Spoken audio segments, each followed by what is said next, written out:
ये पार्टी है ही अमीरों की भाई। अमीरों गरीबों के घर उजड़ेंगे तभी तो अमीरों की तिजोरियां भरेंगी ना। पास पेपर है, जो सबके पास है वही हमारे पास पेपर है, और कुछ लोगों के पास पीएम उदय योजना का भी पेपर है, तो ऐसे ही पेपर सबके पास है। और बाकी हमारी सास जो है कम से कम यहाँ 50 साल 55 साल से रह रही है। ये सरकार हद दर्जे की बेशर्म सरकार है। ये निर्दोषों को पकड़ के जेल में डालते हैं, उन पर एफआईआर करते हैं, उनके अगेंस्ट झूठे मुकदमे बनाते हैं। गरीब लोग हैं, कोई ज़्यादा आवाज़ उठाने वाले नहीं है, इनको हटाई दो यहाँ से। यहाँ पे मॉल बना दो, यहाँ बड़ी बड़ी बिल्डिंगें बना दें, फ्लैट जो बड़े बड़े लोगों को दिए जाएँ, तो ये सारी सुविधा बड़े लोगों को मिले, इन छोटे लोगों को क्यों मिले। 20 गज का मेरा मकान रह गया है। अब मैं तो यही गुहार लगाती हूँ, ना मुझे 2500 रुपये चाहिए, ना मुझे राशन चाहिए, मेरा मकान छोड़ दो। दिल्ली पुलिस शर्म करो, दिल्ली पुलिस हाय मुकेश भाई को रिहा करो।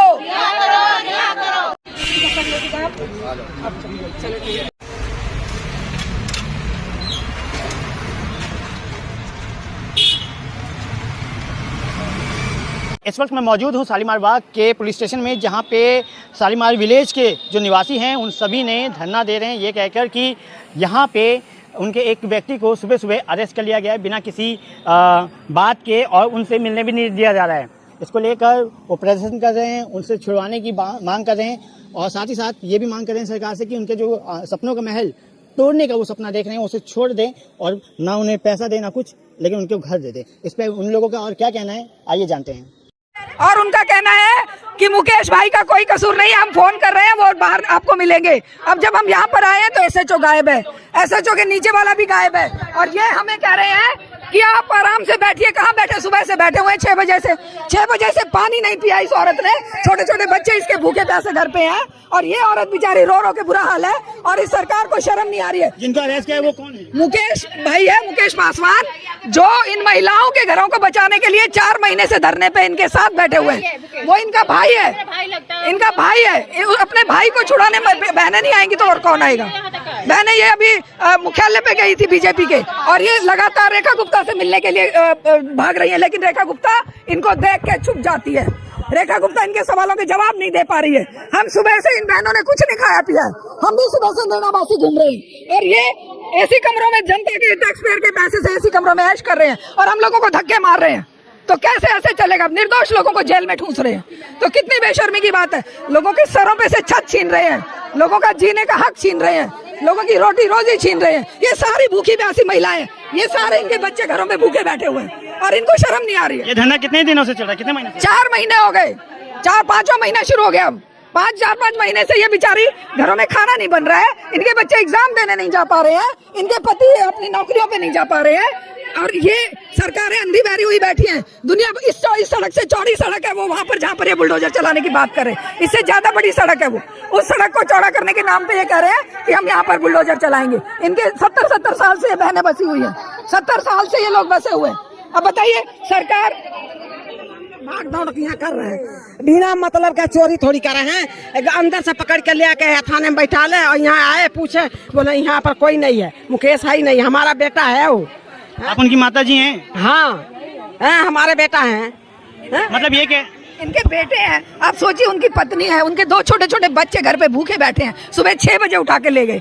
किसी अपराधी को तो ये एसी में सुलाते हैं, अपराधियों को तो ये गुंडे बदमाशों को तो ये सुपारी देते हैं अपने विरोधियों को मरवाने। अम्मा तो कह रही है कि जब पुलिस स्टेशन के पास आई थी तो पुलिस वालों ने मना कर दिया था कि कोई है ही नहीं, लेकिन ये झूठे लोग हैं। डीसीपी ने कहा कि वहीं पर है, आप जाइए, हम छुड़वाते हैं, लेकिन डीसीपी भी झूठ बोल रही थी, ये भी झूठ बोल रहे हैं। अब ये नहीं पता उस बंदे को इन्होंने कहाँ गायब किया है, कैसे हम लोग चुपचाप घर चले। तो अभी तक आप लोग में से कोई भी मिल नहीं पाया? उसकी बीवी से मिलने नहीं दिया, हम में से किसी से मिलने नहीं दिया, कैसे हम लोग चुपचाप। वाइफ तो सुबह से इनके साथ बैठी है, तो बीवी को भी नहीं मिलने दिया? नहीं मिलने दिया, घर से उठा के ले आए, और बीवी और बच्चे वहाँ पर तड़प रहे हैं। फिर वो यहाँ पर आई है बीवी, तो सुबह 7 बजे से वो यहाँ पर बैठी हुई है। अभी हम 11 बजे से डीसीपी ऑफिस पर धरना दिए हुए थे, कमिश्नर को हमने लेटर लिखा है, लेकिन कोई सुनवाई नहीं है। ये गरीबों का घर छीन के करना क्या चाहती हैं रेखा गुप्ता? ये अमीरों की तिजोरी भरना चाहती हैं, वहाँ पर मॉल खुलवाना चाहती हैं, वहाँ पर ये भारत मंडपम बनवाना चाहती हैं।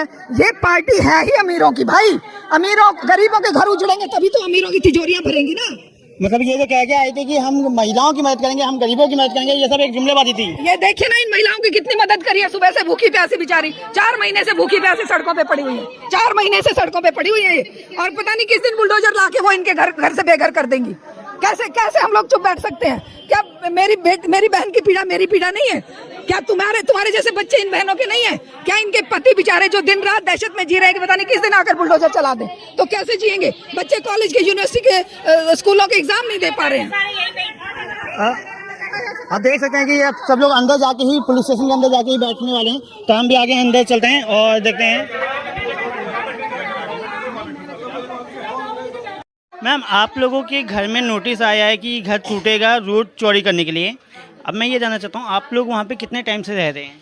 45 साल से रह रहे हैं हम। वो पेपर ऊपर सब है, वो कोई रिस्ट्रिक्ट सब है, सब कैंसिल कर दिए, सब रद्द कर दिए इन्होंने। दिखाने के बावजूद हाँ, सब कैंसिल कर दिया। मैम, ये जो घर में सो रहे थे, सुबह एक आदमी आया, पुलिस का आदमी था, वो ये कह के ले गया उनको कि सिर्फ आधे घंटे के लिए बातचीत करनी है और हम फिर आप आ जाना, और ये कह के ले गया। और सुबह से शाम हो गई, वो अभी तक नहीं आए। हम सुबह 7 बजे थाने में आए थे, जब उन्हें 3 घंटे हो गए थे नहीं आए वो, तो हम थाने में आए। हमने बोला कि भाई वो आपका आदमी आया था यहाँ लेके, तो कहता इन्होंने, मैंने फोटो खींची थी उसकी, तो इन्होंने कहा वो हमारा आदमी नहीं, हम नहीं जानते उसको, और कौन मुकेश, हम नहीं लाए उसको यहाँ पर। और सुबह से कभी कहते हैं यही है, मिलवा देते हैं, कभी कहते नहीं है। और हम डीसीपी के पास गए थे, वहां से फोन आया कि वहीं पे मुकेश कुमार बैठे हैं, एसएचओ को हमने फोन कर दिया, आप जाके उनको ले जाओ। अब वो मिलने नहीं दे रहे, ले जाने की बात तो दूर है। आप तो सुबह से यहाँ बैठे थे, तब भी आपको नहीं गया। ये देखिए, कमिश्नर को लिखे हुए लेटर की रिसीविंग है, दिल्ली पुलिस कमिश्नर को ये लेटर हमने दिया है और डीसीपी के यहाँ रिसीव करा के लाए हैं। और डीसीपी का कहना है कि हमने फोन कर दिया थाने में, मुकेश कुमार जी को लेके जाइए आप। और ये सारे डीसीपी से ऊपर हो गए, ये सारे डीसीपी से ऊपर हो गए। या तो डीसीपी किसी काम की नहीं है, ये बहुत महान है। हाँ मैम, मैं ये जानना चाहता हूँ, आप तो सुबह से यहाँ बैठी हैं, तो आपको अभी तक मिलने नहीं दिया गया है? मिलने भी नहीं दिया गया। मैंने उनसे कहा कि अगर आप मिलने नहीं दे सकते तो मुझे एक बार फोन पे बात करने दीजिए। उन्होंने फोन पे भी नहीं बात करने दिया, उनका फोन भी बंद कर रखा है इन लोगों ने। बहुत पुराना मकान है हम लोगों का, ज़मीन बहुत पुराना है। तो पहले क्या है ना कि ग्राम पंचायत की ज़मीनें रहती थी या 5 लोग मिलके कर लेते थे। वैसे हमारे पास पेपर है, जो सबके पास है वही हमारे पास पेपर है, और कुछ लोगों के पास पीएम उदय योजना का भी पेपर है। तो ऐसे ही पेपर सबके पास है। और बाकी हमारी सास जो है कम से कम यहाँ 50 साल 55 साल से रह रही है, मैं भी 18 साल से रह रही हूँ। तो हमारे मकान बहुत पुराने हैं, बहुत पुराने। सड़क भी बहुत चौड़ी है, डबल रोड है, लेकिन अब पता नहीं क्यों तोड़ रहे हैं, मुझे समझ में नहीं आया। हमारा मकान टूट रहा है तो भाई हमें सहयोग कर रहे हैं, क्योंकि हम देखो घर की औरतें हैं भाई, हम लोगों को ज़्यादा जानकारी है नहीं। हमें जो रास्ता बता रहा है उस पर तो वो हमको मदद हमारी करते हैं, हमें बताते हैं कि ऐसे करो वैसे करो, तुम्हारा घर बच जाएगा। बस इसीलिए उनके साथ हम लोग खड़ी। जब से ये सरकार आई है, वैसे तो सारी सरकारों का यही धंधा रहा है, लेकिन ये सरकार हद दर्जे की बेशर्म सरकार है। ये निर्दोषों को पकड़ के जेल में डालते हैं, उन पर एफआईआर करते हैं, उनके अगेंस्ट झूठे मुकदमे बनाते हैं। लेकिन जो गुंडे, बदमाश, मवाली, ड्रग स्मगलर और जो लैंड माफिया है या जो फिरौती माफिया है, उनको ये सेवा करते हैं, उनसे ये चुनाव में पैसा लेते हैं, और उनके लिए ही ये सरकार उनके साथ ही मिलकर चल रही है। आम जनता के लिए ये गले में एक फांस के समान अटकी हुई है, और जनता को खुद जागरूक होकर अब आवाज बुलंद करनी पड़ेगी कि भैया हम मालिक हैं जमीनों के। सरकारें बहुत बाद में आई हैं, सदियों से लोग जो हैं वो बिना सरकारों के जी रहे थे ना। सरकारें तो बहुत बाद में आई है मानवता के इतिहास में। तो अगर हमारे घर, हमारे जो गांव हैं, हमारी खेतियां, हमारी जमीनें हैं, वो नहीं बचेंगी तो इंसान कैसे बचेंगे? क्या मुट्ठी भर पूंजीपतियों के फायदे के लिए ही सरकारें चलेंगी? और ऐसी सरकारें उखाड़ कर फेंक दी जाएंगी जब जनता जन आंदोलन के जरिए अपनी पर आएगी। बेटियों के हत्यारों को, बेटियों के रेपिस्टों को ये सम्मानजनक रूप से अपने इलेक्शनों में खड़े होते हैं, उनकी सेवा करते हैं। तो ये सरकार बेटियों की हितैषी है, ये एक जोक है, झूठा जुमला है। और ये गरीबों की हितैषी है, ये उससे भी बड़ा जुमला है। ये उजाड़ने के लिए है, बसाने के लिए नहीं है। इसने क्या दिल्ली के चुनाव के बाद किसको बसाया? सब उजाड़े हैं। जहाँ देखो वहीं बुलडोजर की दहशत फैली हुई है। जहाँ देखो कहीं पर कोई हिंदू मुस्लिम झगड़ों में किसी के घरों पे बुलडोजर चला देते हैं, कहीं पर गरीबों के घर उजाड़ने के लिए बुलडोजर चला देते हैं। गरीब लोग हैं, कोई ज़्यादा आवाज़ उठाने वाले नहीं है, इनको हटाई दो यहाँ से, यहाँ पे मॉल बना दो, यहाँ बड़ी बड़ी बिल्डिंगें बना दें, फ्लैट है जो बड़े बड़े लोगों को दिए जाएँ। तो सामने तो डबल मेट्रो हो गई है, हैदरपुर मेट्रो है, एक और मेट्रो भी आ गई है। तो ये सारी सुविधा बड़े लोगों को मिले, इन छोटे लोगों को क्यों मिले? के कागजात भी हैं, और ज़्यादा करते मैडम वहाँ सबका पावर टोनी के, वहाँ पे 50 साल से पहले से रह रहे हैं, और पावर टोनी की चलती थी पहले, और वो पक्के कागज भी हैं, मगर ये लोग कोई उसको मान नहीं रहे। ये अवैध, अगर अवैध होते तो फिर हमारे वहाँ पानी की लाइन, मीटर का, गैस पाइप लाइन लग गई, रोड बोर्ड का सब कुछ हो गया, बोर्ड भी डाल ले। तो अब अवैध होते तो फिर सरकार भी अवैध है, फिर हमारा सब कुछ कहाँ से बना? हर महीने बिल आ रहा है, पानी का आ रहा है, बिजली का आ रहा है, हर चीज़ की सुविधा तुम कर रखी सरकारों ने, तो फिर ये अवैध कैसे हो गई कॉलोनी? अब ये क्या अवैध है सरकार आते ही? तो ये तो इनकी मनसा ही जा रही है ना कि खाली इन गरीबों को हटा के यहाँ पे बड़े बड़े फ्लैट बना दें, और जो इनकी पावर, हमारी जो रजिस्टर कई जनों के पास है भी, तो वो भी ये कैंसिल कर दे रहे हैं कि ये मानी नहीं जाएगी। तो क्या करेगा इंसान, पर क्या करेगा? 20 गज का मेरा मकान रह गया है। अब मैं तो यही गुहार लगाती हूँ, ना मुझे 2500 रुपये चाहिए, ना मुझे राशन चाहिए, मेरा मकान छोड़ दें। 20 गज का मेरा मकान रह गया है।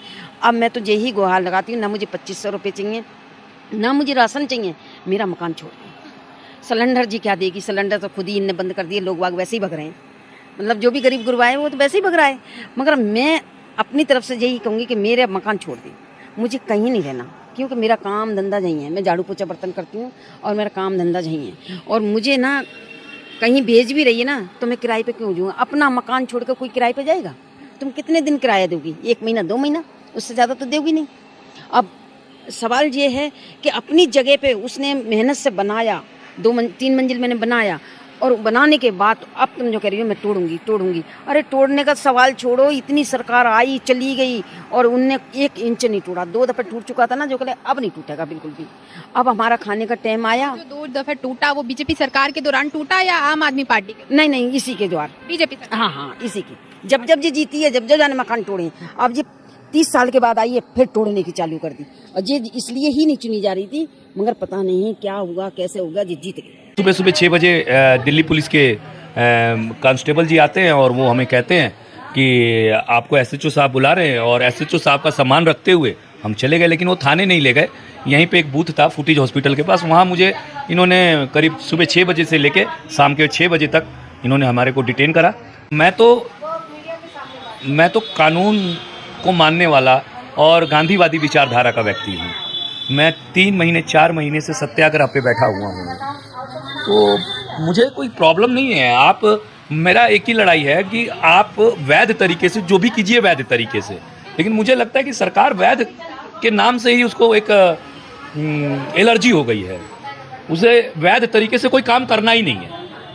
भाई आपको कोई भी चीज़ चाहिए तो आर्टिकल 300A का पालन कीजिए।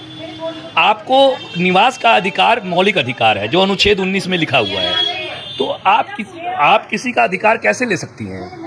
दूसरा अनुच्छेद 21 जीवन जीने का अधिकार मनुष्य का मौलिक अधिकार है। आप सब चीज इस घर में ही तो निहित है, और एक व्यक्ति के अगर मौलिक अधिकारों का आप हनन कीजिएगा तो अनुच्छेद 13 ये कहता है कि फौरन सुप्रीम कोर्ट या हाई कोर्ट उसका संज्ञान ले। आज मैं ये पूछना चाहता हूँ सरकारों से, क्या आज मेरे मौलिक अधिकारों का हनन नहीं हुआ?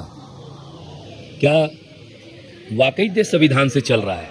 मैं तो बड़ा सोचने पे मजबूर हूँ कि ऐसा भी होता है क्या।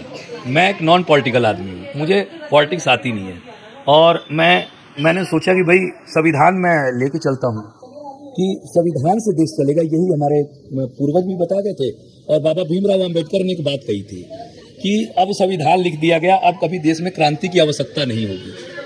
लेकिन मुझे तो लग रहा है कि देश संविधान से मेरे ऊपर नहीं चला। एक आम आदमी को अगर आप ऐसे डिटेन कीजिएगा, गिरफ्तार कीजिएगा, तो हाउ कैन बी पॉसिबल कि बदलाव आएगा? फिर तो एक आदमी कभी हिम्मत ही नहीं कर पाएगा ना। ठीक है, आप सत्ता में आए तो आप सेवक हो, राजा जनता है साहब।